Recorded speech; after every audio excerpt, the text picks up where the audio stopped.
Magandang umaga po sa inyong lahat. Kung mayroong mang isang panalangin na ating dadasalin o hihingin sa misang ito, ay yung request na kagaya ng mga alagad sa ating kwento. Turuan niyo po kami magdasal. Kaya ngayon, mainam po na tanungin po natin yung ating sarili. Kailan po ba tayo huling nagdasal na hindi po tayo humingi? Kailan po tayo lumapit sa Diyos na wala po tayong parang dalang shopping list sa ating pananalangin? Sigurado, malimit na ang dasal natin, Lord, bigyan mo ko ng magandang trabaho. Panginoon, bigyan mo ko ng isang maayos na mapapangasawa. Lord, sana po, sagutin ako ng crush ko. Ganito marahil madalas ang ating prayer life, na para bagang text and call promo ang load kapag may kailangan sa Panginoon. Kaya nga po sa Ebanghelyo, tinuruan tayo ni Jesus ng isang natatanging panalangin, ang Ama namin. Minsan sabi ko, wala sigurong Katoliko na hindi po nakakaalam ng panalangin ito. Pero alam niyo kasi yung Ama namin, parang happy birthday po yan eh. Kahit saan ka man magpuntang bansa, naiiba man ng lyrics, ganun pa rin ang tono. Lahat nakakaalam ng happy birthday, lahat nakakaalam ng awiting jingle bells. Pero alam niyo, mali po ako. Minsan pong nag-bless po ako ng sasakyan, ang ganda-ganda po ng sasakyan, hindi naman dito, sa isa sa mga parokyang pinanggalingan ko. Bahagi po ng rito ng pagbabasbas ng sasakyan ay dadasalin po yung Ama namin. Nung dadasalin na po namin yung Ama namin, napansin ko yung may-aring sasakyan, alam niyo po yung parang Latraidora syndrome, iba yung buka ng bibig, hindi po sumasakto doon sa bawat panalangin. Kaya sabi ko po talaga, sandali po, ulitin po natin. Sabi ko, kabisado niyo po ba yung panalangin? Medyo siguro nairita si kuya. Sabi niya, basta Father, nagdadasal po ako. Hindi ko na po, hinayaan ko na lamang po. Sabi ko, sige, bahala ka. Ang bilis po ng karma. Kasi pagkatapos namin blessin yung sasakyan niya, paglabas po ng gate, nabangga siya ng tricycle. Sabi ko, Lord, ikaw naman, masyado kang mabilis. Nakakatawa, pero alam niyo, nakakalungkot po yun, ha? Naturingan tayong predominantly Catholic country, and yet, meron talagang binyagan na hindi po man lang kabisado ang basic na panalangin na dapat nating natututuhan. Kaya nga po, sa Ebanghelyo, ang sabi ni Jesus, tawaging Ama ang Diyos.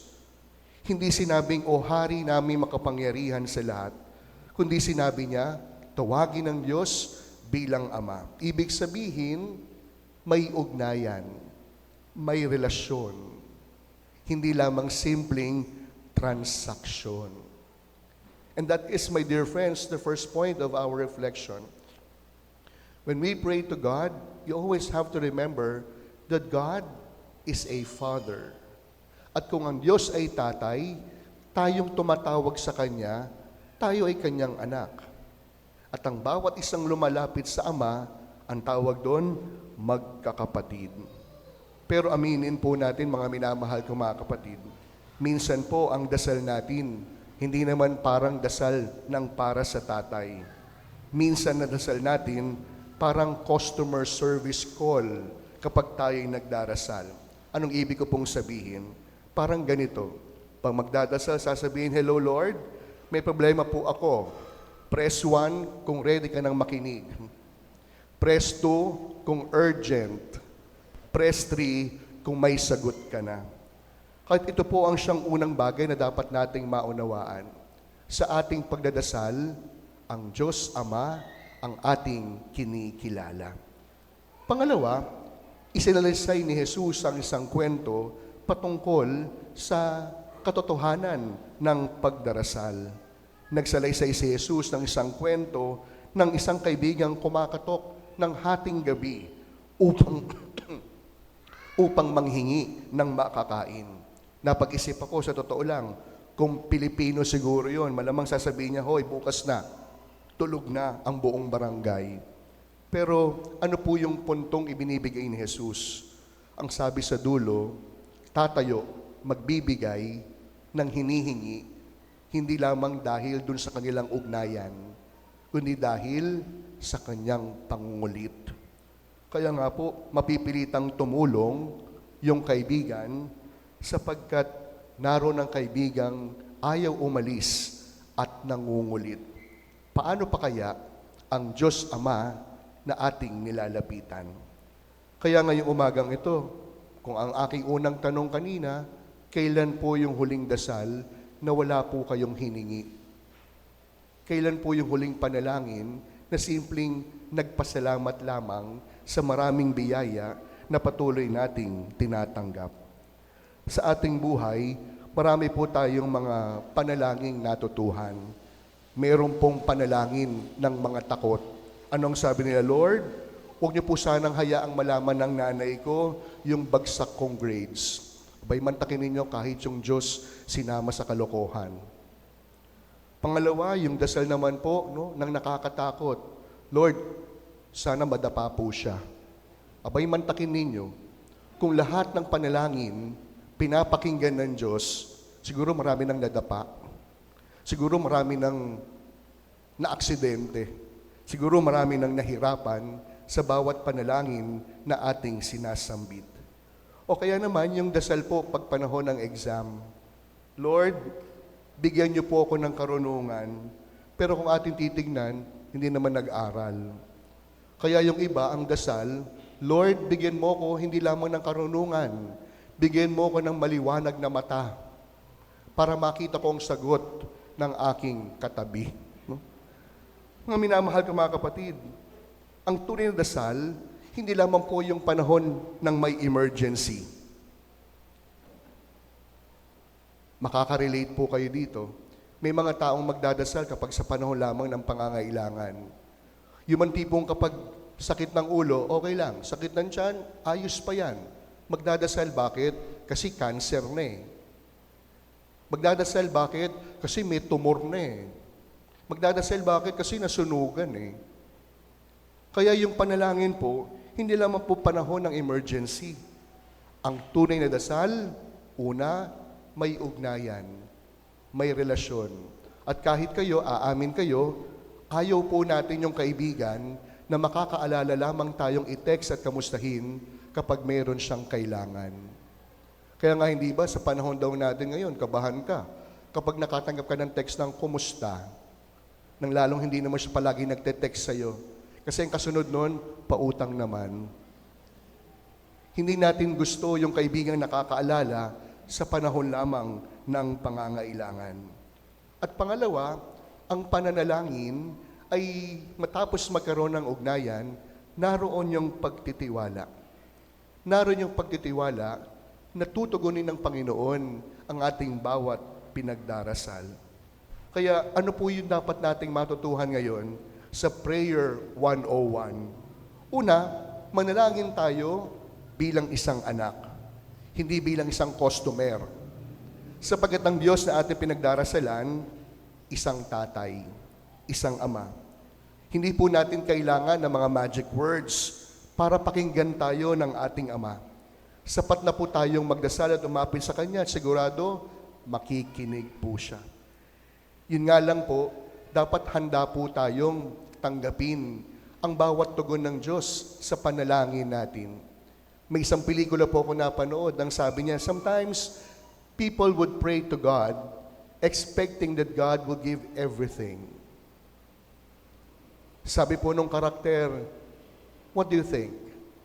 When people pray to God and ask for a loving family, do you think God will respond by giving them a family that is loving? No.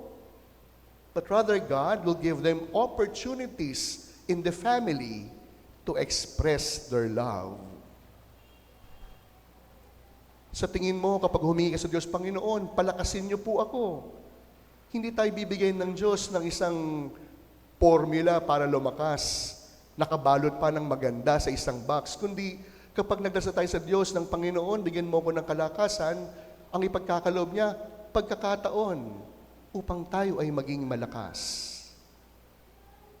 Kapag sinabi natin sa Panginoon, bigyan mo naman ako ng peace of mind, ang ipagkakaloob niya, pagkakataon na magkaroon ng kapanatagan ng kalooban.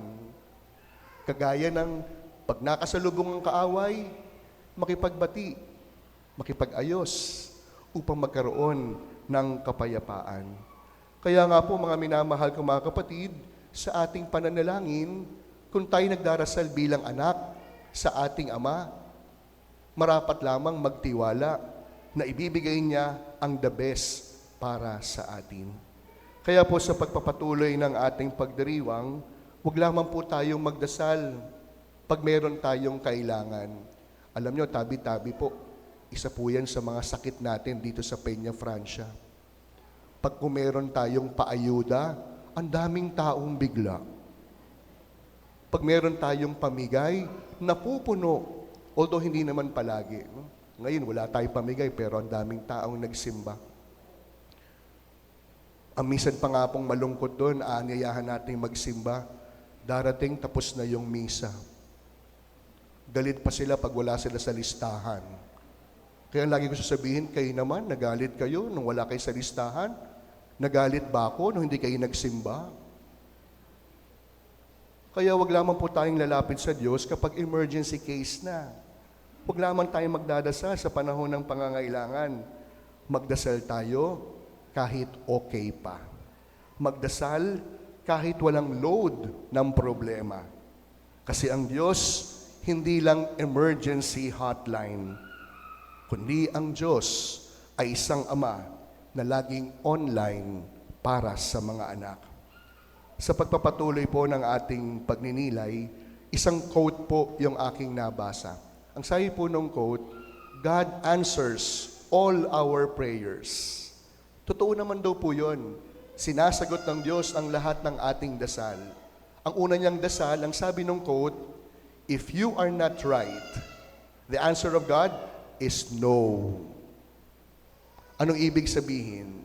Kung ang pinagdasal mo, Panginoon, sana manalo ako ng loto, pero ang damot mo naman, bakit niya ipagkakamit sa iyo yan? So if we are not right, the answer of God is no. If the timing is not right, God says, slow.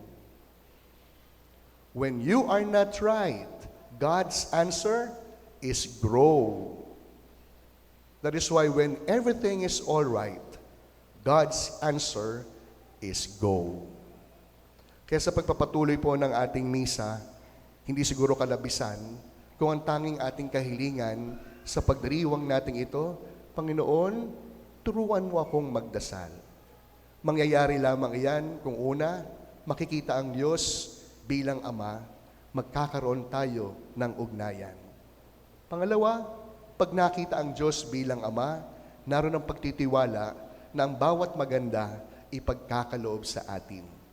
At pangatlo, handa tayo dapat tanggapin anumang kalooban ng Diyos na ibinibigay sa atin. Ngayong linggo, atin din pong ipinagdiriwang ang Grandparents' Sunday. Kahapon ng kapistahan nila Lolo Joaquin at Lola Ana. Alam nyo, it makes sense that while we are celebrating their feast on this Sunday, we're also being reminded about the wisdom of prayer. Marami pong tao ngayon hindi na nagdadasal. Bakit? Ang katwiran ng iba, kung magaling ang Diyos, alam na niya yung pagdadasal ko. Yung iba naman, medyo piloso po. Pag sinabi mo, hindi na po kayo nagdadasal, ipagdasal mo na lang ako. Yung iba naman, hindi nagdadasal. Bakit? Sobrang busy at maraming kaabalahan. At ang nakalulungkot dito, pag sobrang busy tayo, yung panalangin ang siyang unang na ilalagay sa tabi. Kaya siguro, pwede tayong humingi ng panalangin kay Lolo Joaquin at Lola Ana na sa kanilang katandaan, hindi lamang ng edad, kundi ng karunungan. Napalaki ng mabuti ang batang si Maria, hindi lamang sa pamamagitan ng kanilang turo, kundi sa pamamagitan ng kanilang pananalangin. Kaya siguro po, no, yung mga senior na naririto, more than your examples, more than your witnessing, it is your prayers that truly matter. Kapag daw po ang lola, lolo ang siyang nagdarasal, mas pinakikinggan. Sapagkat ang lolo't lola, larawan hindi lamang ng pagmamahal, kundi larawan ng mabuting karunungan. Kaya sa mga lolo't lola na naririto, araw niyo po ngayon. Ito ang natatanging araw upang parangalan at ipagdasal po kayo ng simbahan. Kaya sana, huwag pong mangyaring maririnig natin, "Nako, yung matandang yan, walang pinagkatandaan." Naririnig natin yan minsan. Ano bang ibig sabihin nun? Ibig sabihin, walang karunungan, walang mabuting halimbawa, hindi marunong magdasal. Amen.